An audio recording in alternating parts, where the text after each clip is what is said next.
Hello, friend. Welcome back to Couch Tales. So my friend Camille calls me the other day, completely horrified. She had been dating this new guy, things were going great, and then, during a very private moment, he whispers a name that is not hers. And not just any name, his ex-wife's name. Immediate vibe shift. Camille is mortified. He is mortified. The moment is ruined. Now, obviously this raises a few questions. Number one, is he still in love with his ex? Number two, is Camille just a replacement in his mind? And number three, should she just storm out? Before she could spiral completely, I told her, wait a minute, there's actually a scientific reason that this happens. But she was mad. It's not necessarily a Freudian slip revealing some deep, unresolved feelings. Think of your brain like a giant, messy filing cabinet. It doesn't store names in perfect alphabetical order. It stores them in categories. So instead of keeping Camille and ex-wife in completely separate folders, his brain has them in the same category. Probably something like romantic partners or important women in my life. When he was in a heightened emotional state, his brain grabbed a name from that folder. But oops, it was the wrong one. Yikes! Psychologists call this semantic categorization, and it's why, number one, parents accidentally call their kids by the dog's name. Number two, teachers mix up student names all the time. And number three, you might call your boss mom on accident. It's not necessarily about feelings, it's about memory storage and retrieval errors. Why did this happen at that moment? Because heightened emotions make the brain work faster, but not always more accurately.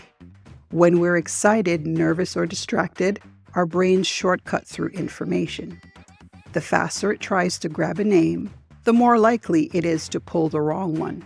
Imagine your brain is a DJ trying to pick the perfect song, but instead of playing your request, it accidentally plays an old hit from 5 years ago. Some psychologists would say it's a classic Freudian slip. Clearly, the man still has unresolved feelings for his ex-wife. And sometimes, maybe that's true. If someone is constantly bringing up their ex, that's a red flag. But most of the time, name slips aren't about repressed desires. They're just about how memory works. Back in the day, remembering who was in your tribe was crucial for survival. Your brain didn't need to remember names perfectly. It just needed to remember the group. Fast forward to today, and our brains still work the same way. The names might have changed, but the mental shortcuts haven't. That's why in an emotional moment, your brain might just autofill the wrong name. Unfortunately, that explanation doesn't make Camille feel any better. What this means for Camille and you. So go back to Camille's question. Should she be worried?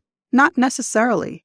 If this happened once, it was probably just a memory slip, not a sign of unresolved feelings.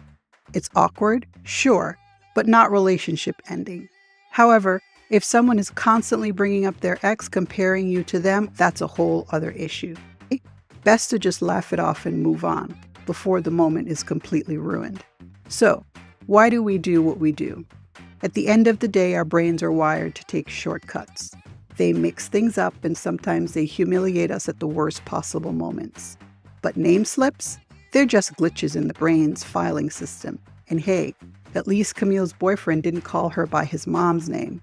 All right, that's it for today's episode of Couch Tales, Why We Do What We Do. If you like this episode, please subscribe and share it with a friend. Or better yet, send it to someone who definitely needs to hear this right now. Until next time, stay curious, stay kind, and if you ever say the wrong name at the wrong moment, just pretend you sneezed.